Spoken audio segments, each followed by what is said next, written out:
Hello class, आज हम सब सीक्वेंस के बारे में पढ़ेंगे। सीक्वेंस तो पता है हमें, कोई फंक्शन होती है नेचुरल नंबर से रियल नंबर कॉम्प्लेक्स नंबर में। तो अब क्या करते हैं हम, उसके सब पार्ट उठाते हैं, मतलब सब टर्म्स उठाते हैं।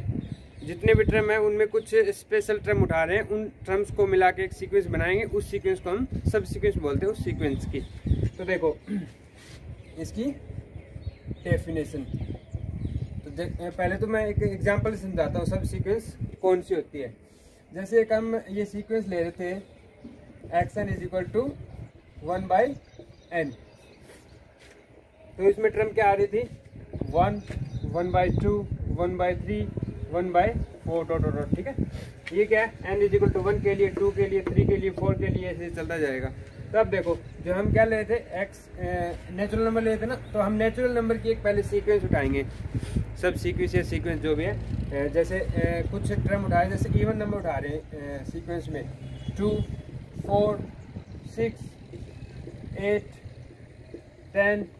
ठीक है, ये कोई एक नेचुरल नंबर की सीक्वेंस उठा रहे हैं। इसके करस्पॉन्डिंग जो अपने सीक्वेंस के टर्म्स हैं उनको एक साथ लिख लो, उस सीक्वेंस को हम बोलेंगे इस सीक्वेंस की सब sequence.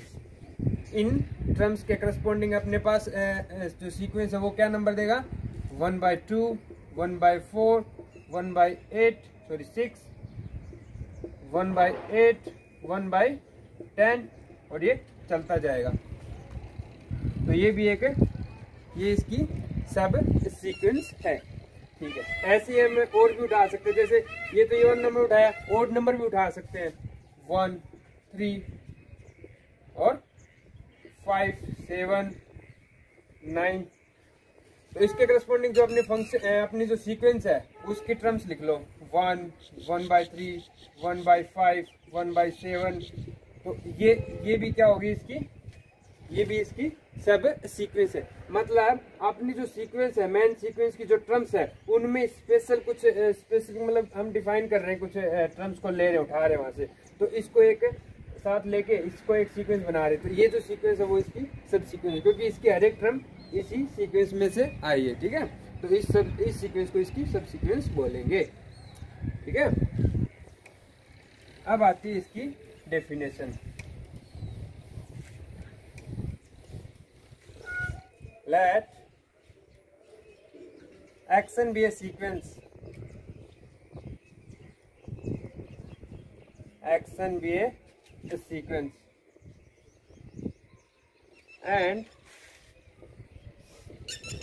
n1, n2, n3, n4 ये कोई नेचुरल नंबर हमने उठाए हैं इस टाइप से। ठीक है, n1, n2, n1 से छोटा, फिर n2, फिर n3। ठीक है, natural number or natural numbers. Then इन नेचुरल नंबर के करस्पॉन्डिंग जो अपना xn है, then x dash xn k। ठीक है, मतलब ये जो xn k है एन आइज के रिस्पेक्ट में। ठीक है, तो इसको हम एक सब सीक्वेंस कहते हैं। Then x dash is called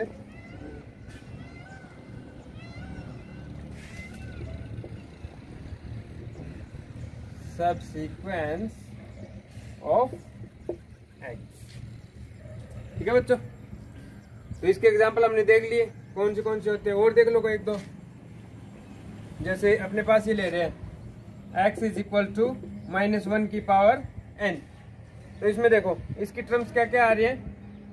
इस सीक्वेंस की टर्म पहली -1 आएगी, दूसरी आएगी 1, तीसरी -1, 1, -1, 1, -1, 1, ऐसा चलता जाएगा। ठीक है, अब देखो हम नेचुरल नंबर की जो सीक्वेंस उठा रहे हैं वो उठा रहे हैं इवन नंबर्स की। ठीक है, इवन नंबर के मतलब 2 लेस देन 4 लेस देन 6, और ये चलता जाएगा। तो इसके करस्पॉन्डिंग अपना फंक्शन है, अपना जो सीक्वेंस है वो क्या वैल्यूज दे रहा है 2 के रिस्पेक्ट में 1, 1, 1, 1।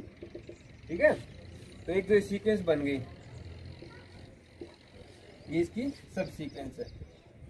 x1 डैश ले लो। ठीक है, और दूसरा ले लो आप, नेचुरल नंबर की जो सीक्वेंस लेनी है वो हम ऑड नंबर की ले रहे हैं, 1 3 5 7 9, इसके रिस्पेक्ट में अपनी सीक्वेंस क्या नंबर दे रही है, -1 -1 -1 -1, ठीक है। तो -1 -1 -1, तो कोई भी अपनी सीक्वेंस दे रखी है उसमें पर्टिकुलर हम पॉइंट उठा के एक साथ लिख के अरेंज करके और उसको एक सीक्वेंस का नाम दे देंगे, तो वो उसकी उस सीक्वेंस की सब सीक्वेंस बन जाती है, ठीक है। ठीक है, ये आपकी सब सीक्वेंस हो गई। अब इनके ऊपर कुछ डेफिनेशंस हैं, जैसे कोई भी कन्वर्जेंट सीक्वेंस है मान लो, तो उसकी आप कोई भी सब सीक्वेंस उठा लो, कोई भी, वो हमेशा कन्वर्ज करेगी। क्या है theorem? Every convergent sequence as a convergent subsequence, या फिर a subsequence of convergent sequence is also convergent. A subsequence of a convergent sequence is also convergent, ठीक है। इसको प्रूव करते हैं।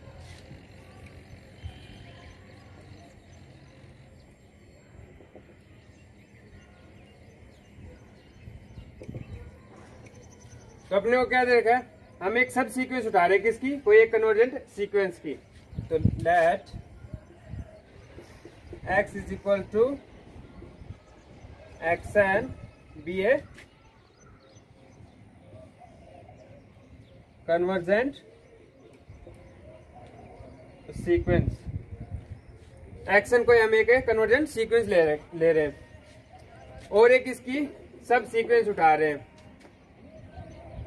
n1 n2 n3 n case जो है ना, n केस,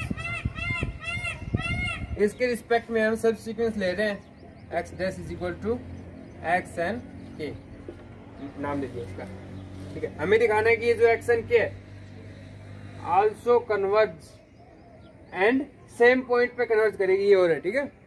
जो सीक्वेंस है ये सब सीक्वेंस जो सीक्वेंस कन्वर्ज करिए उसी पे ये जाके कन्वर्ज करेगी। तो हमें दिखाना है कि ये जो सीक्वेंस x है ये कन्वर्जेंट सीक्वेंस है, तो मान लो इसकी लिमिट x है,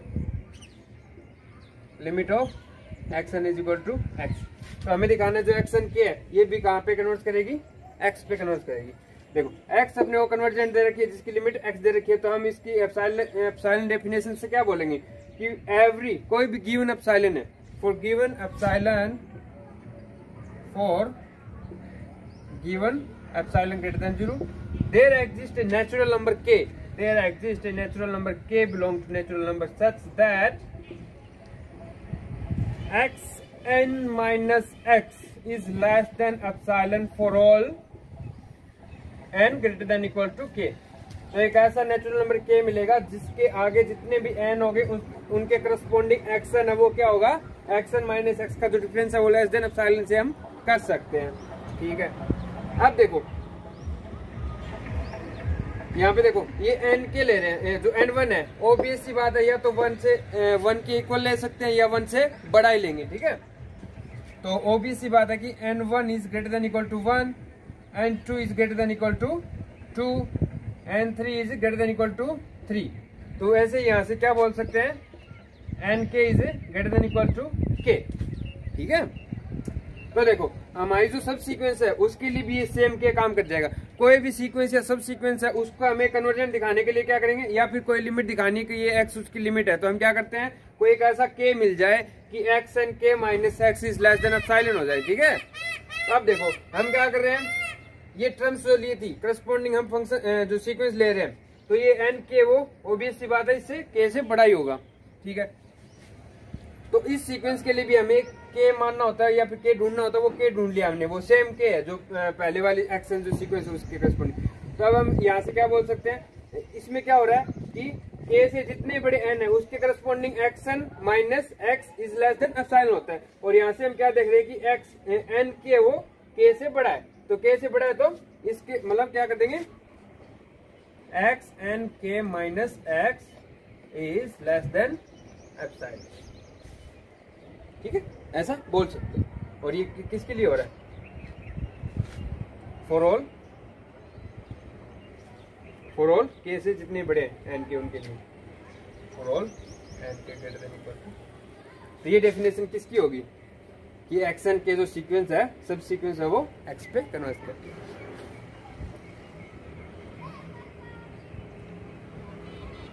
एक्स एन के कन्वर्ट टू एक्स हेज के टाइम्स टू। ठीक है, ये थी अपनी कन्वर्जेंट सब सीक्वेंस की थ्योरम।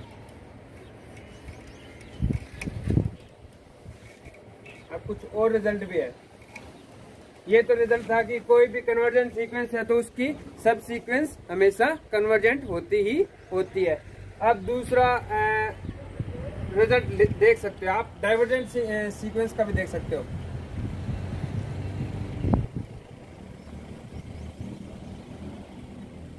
कोई भी सीक्वेंस डाइवर्जेंट है तो आप ऐसी दो सब सीक्वेंस ढूंढ लो जो अलग अलग पॉइंट पे कन्वर्ज कर रही है, तो आप डायरेक्ट बोल दोगे कि वो जो एक्शन है वो डाइवर्जेंट सीक्वेंस है। Let x n be a divergent sequence is x n is said to B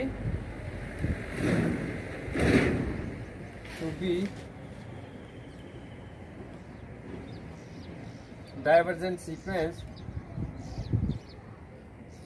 यदि ये दो कंडीशन हो रही है, कोई भी एक। ठीक है, पहली क्या, देयर एग्जिस्ट टू सब सीक्वेंस, देयर एग्जिस्ट टू सब sequence of x n such that, ये जो कन्वर्जेंट सब सीक्वेंस होनी चाहिए, कन्वर्जेंट, ये उनकी लिमिट है ना वो सेम नहीं होनी चाहिए, अलग अलग होनी चाहिए। Convergent subsequence of x n such that limit of x n k goes to L and limit x n p ले लो। ठीक है, goes to M and L not equal to M. तब हम क्या बोलेंगे कि वो जो अपनी मेन सीक्वेंस एक्शन वो कन्वर्ज नहीं करेगी, डाइवर्जेंट होगी। ठीक है, क्योंकि उसकी दो सब सीक्वेंस मिलगी जो अलग अलग पॉइंट पे कन्वर्ज हो रही है। फिर एक दूसरा रिजल्ट है, और या तो ये हो जाए तब हम बोलते हैं डाइवर्जेंट है, या फिर उसकी लिमिट है वो इनफाइनाइट मिल जाए, या फिर वो अनबाउंडेड हो। इफ एक्शन इज अनबाउंडेड, तब हम बोलेंगे वो जो सीक्वेंस एक्शन है वो डाइवर्जेंट सीक्वेंस होगी। आप इसकी एग्जांपल भी देख सकते हो, जैसे ये वाला हमने लिया था ना, sequence x is equal to -1 की पावर n। तो इसमें देखो दो सीक्वेंस मिल रही है अपने को, एक तो इवन नंबर की जो सीक्वेंस मिल रही थी 1 1 1 1, तो वो कहाँ कन्वर्ट कर रही है, 1 पे कन्वर्ट कर रही है। और एक -1 -1 -1 मिल रही है, वो कहाँ कन्वर्ट कर रही है, -1 पे। तो यहाँ से हम बोल रहे हैं कि हमें दिख रहा है कि x जो सीक्वेंस है उसकी दो सब सीक्वेंस दो जो अलग अलग पॉइंट पे कन्वर्ज कर रही है, तो हम बोलेंगे कि जो सीक्वेंस है वो डाइवर्जेंट सीक्वेंस होगी। या फिर एक सीक्वेंस ये नॉर्मल जो नेचुरल नंबर है वो ले लो। ठीक है, ये तो ये सीक्वेंस देखो 1 2 3 4 ये क्या है, अनबाउंड हो रही है, तो ये सीक्वेंस क्या होगी, डाइवर्जेंट सीक्वेंस होगी। ठीक है, तो इन दोनों में से कोई भी एक बात होल्ड हो रही है तो आप डायरेक्ट बोल देना कि जो सीक्वेंस है वो डाइवर्जेंट सीक्वेंस है। ठीक है।